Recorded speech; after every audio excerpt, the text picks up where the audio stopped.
When we talk about sustainability today, three letters come up again and again: ESG, environmental, social, and governance.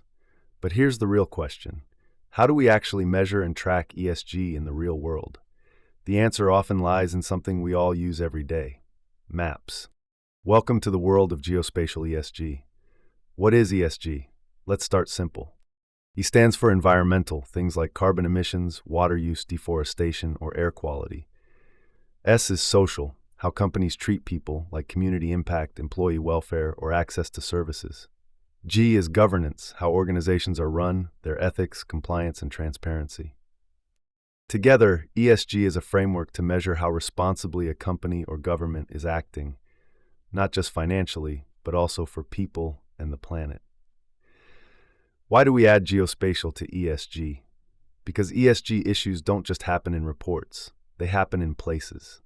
Pollution happens in rivers, deforestation happens in forests, social inequality happens in neighborhoods.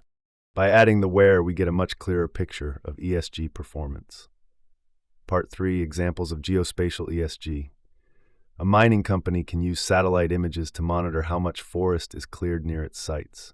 Governments can map air pollution hotspots and connect them to public health data. Investors can check if the solar plants a company built are really where they said they are. NGOs can track water scarcity and see which communities are most at risk. Without maps, all of this is just numbers in a table. With maps, ESG becomes visible, why it matters for the future. Geospatial ESG is powerful because it connects accountability with location. Companies can no longer just say, "We reduced emissions." They need to show where and how. Governments can plan better policies by seeing inequalities on a map, and investors can make smarter, more ethical decisions because they can verify ESG claims with real geospatial data.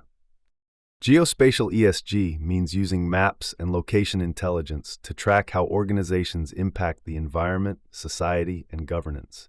It brings transparency, accountability, and smarter decision-making. Because if we want a sustainable future, we don't just need promises, we need proof. And proof is often found on the map.